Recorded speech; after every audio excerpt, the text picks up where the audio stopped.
Fala pessoal, tudo bem? Eu sou Alexandre Ambrosin, esse é o canal Apollo Fisioterapia e o vídeo de hoje vai falar para vocês sobre disparo ineficaz, uma das assincronias mais comuns de acontecer na ventilação mecânica. Se você quer aprender mais sobre esse tema, fica aí comigo que depois da vinheta eu vou falar um pouquinho mais para vocês. Não esquece de se inscrever no nosso canal, de curtir nosso vídeo, compartilhar com os amigos, aperta o sininho aí para receber notificações de que novos vídeos estão aqui no canal Apollo Fisioterapia.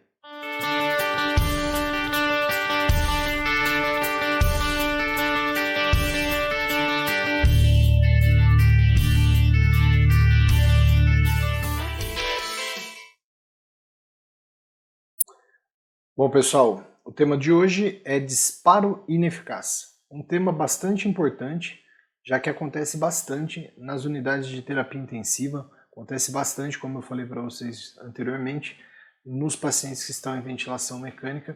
Então, a nossa capacidade de detectar o disparo ineficaz vai ser muito importante e, principalmente, ao detectar, resolver esse disparo ineficaz, né?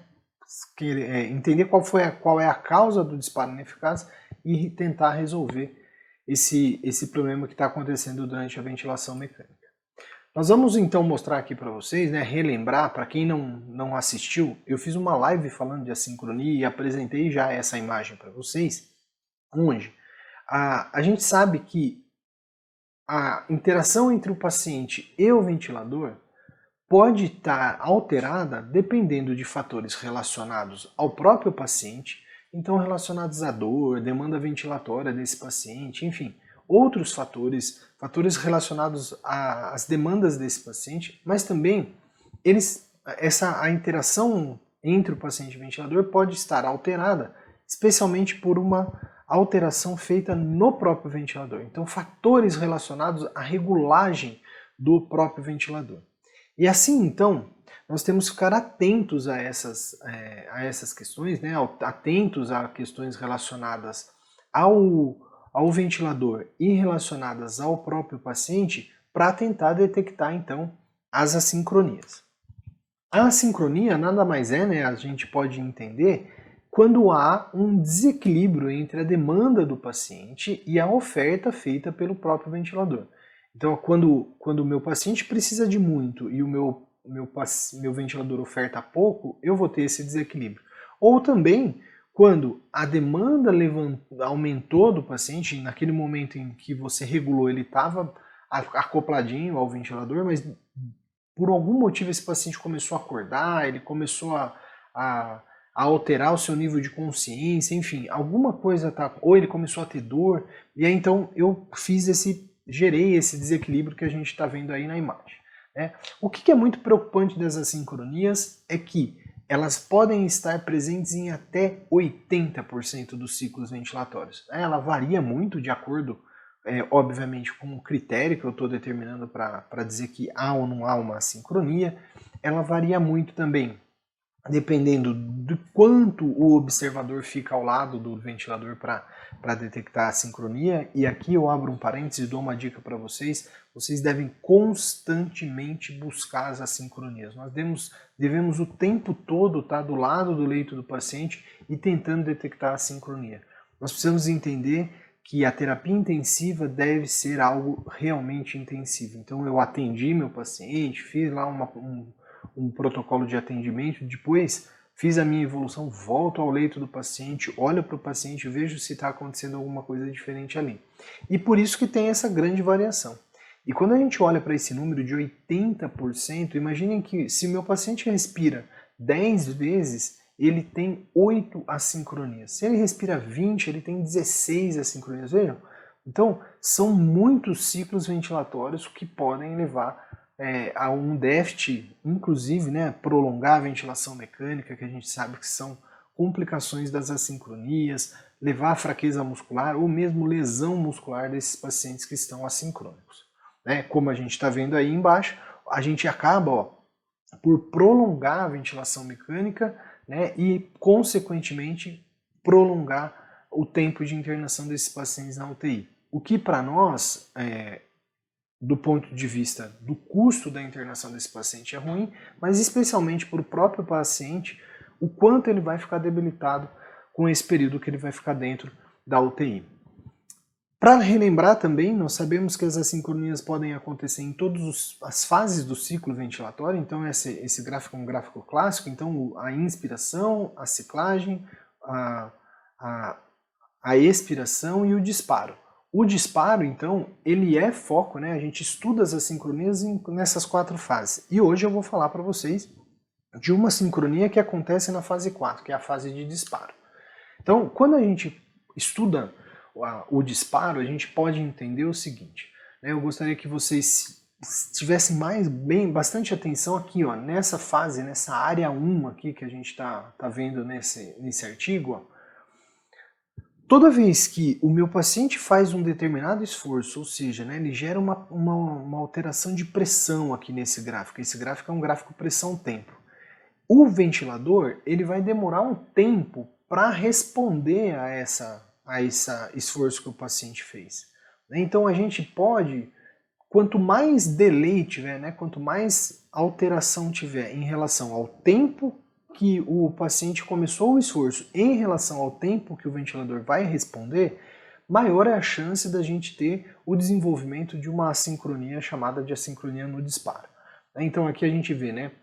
A gente vê, enquanto aqui, ó, todo esse período que a gente observa que o paciente está fazendo pressão negativa, eu ainda não tive resposta. Então essa parte aqui, ó, nesse pequeno pedaço da seta aqui, ó, é a seta onde eu não tive ainda a resposta.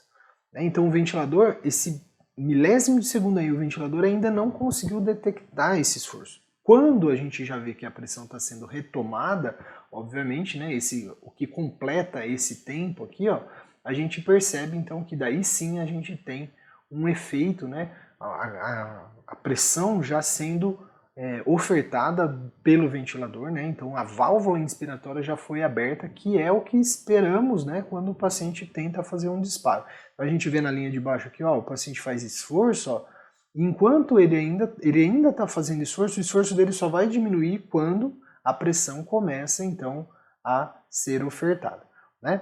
Depois, em outro vídeo, a gente pode conversar dessa alteração aqui no final dessa curva, mas hoje a gente vai ficar só por aqui, ó, falando do disparo.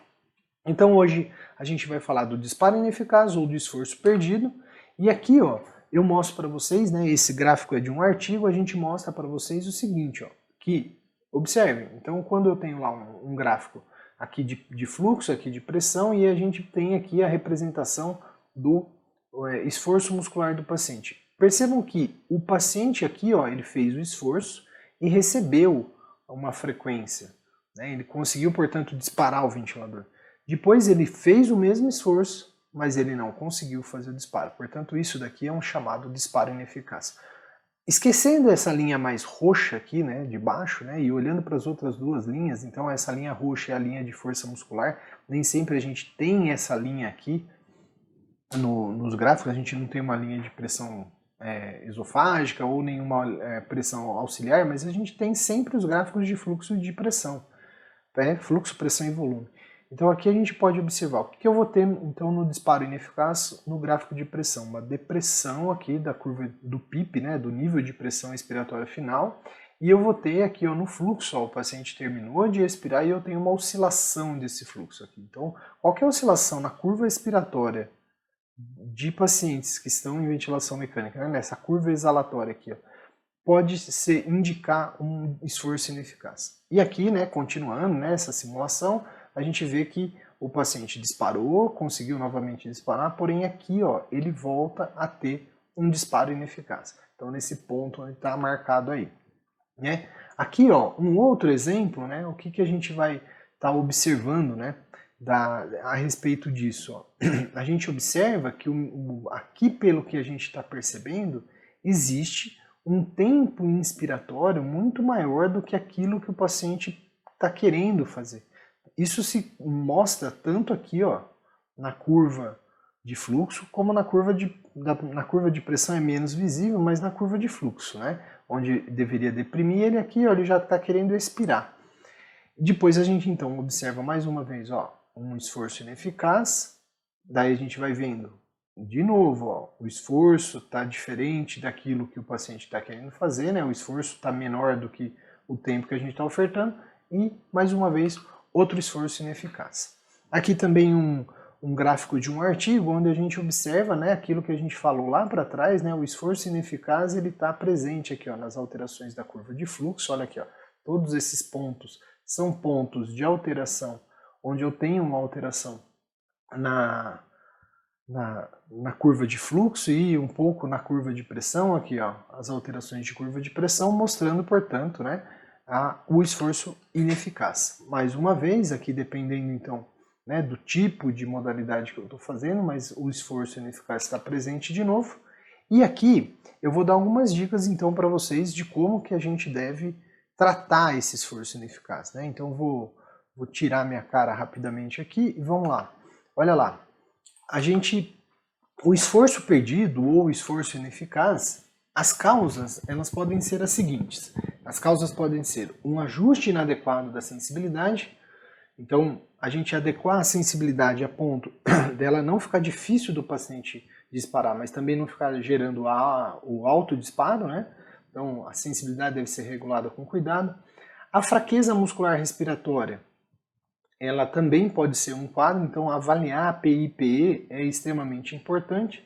Pacientes cuja depressão do comando neural está presente, isso pode levar a uma deficiência, né, um esforço ineficaz, então um esforço muito pequeno em relação ao que o paciente precisaria para disparar, e até o próprio auto-PIP, a hiperinsuflação dinâmica. Então isso daqui é uma das principais causas. A gente já fez um outro vídeo falando sobre como ventilar pacientes obstrutivos e assim diminuir a hiperinsuflação dinâmica, então fica aí a dica para vocês como diminuir a hiperinsuflação dinâmica e diminuir o esforço perdido, esforço ineficaz.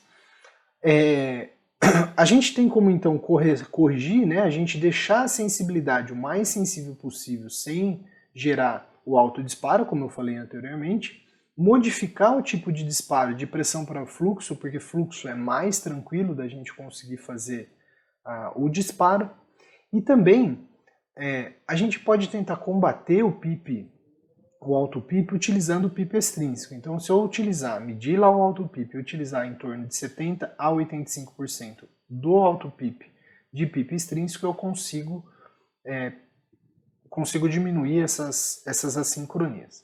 Como a gente viu lá, o próprio tempo inspiratório ele pode mexer e gerar o esforço ineficaz. Então, dependendo do modo ventilatório que o meu paciente está, eu posso então ter soluções diferentes para esse tipo de assincronia. Então, no caso, se meu paciente está em pressão suporte, eu vou colocar a porcentagem de ciclagem mais alta para conseguir diminuir o tempo inspiratório. Se o meu paciente está em PCV, então no PCV eu consigo diretamente mexer no tempo INS, então eu vou reduzir o tempo INS. E no VCV, como eu não tenho controle direto no tempo INS, a ideia é aumentar o fluxo, então encurtar o tempo INS por alteração de fluxo, tá bom? A gente sabe, para terminar um pouco o nosso vídeo de hoje, a gente sabe que quanto mais suporte, né, o meu paciente receber, mais chance dele desenvolver assincronias. Então aí, se vocês olharem aí no gráfico, ó, quando o paciente está em modalidades mandatórias, olha só, a gente percebe que eu tenho várias setas aqui mostrando a sincronia de disparo. Quando você tem um paciente que está em pressão suporte e a gente está dando uma pressão suporte alta, olha lá, eu tenho mais setas também, ó. Conforme eu vou diminuindo o suporte, a gente vai percebendo que tem menos setas, e quando eu deixo aqui num paciente em pressão positiva contínua, as assincronias passam a ser menores ainda. Bom pessoal, esse foi o vídeo de hoje falando sobre assincronia, especificamente a sincronia do disparo. Espero que vocês tenham gostado. Se tiver alguma dúvida, me manda aí nos comentários, entre em contato comigo pelas redes sociais e não perca os próximos vídeos aqui do canal, o Apollo Fisioterapia.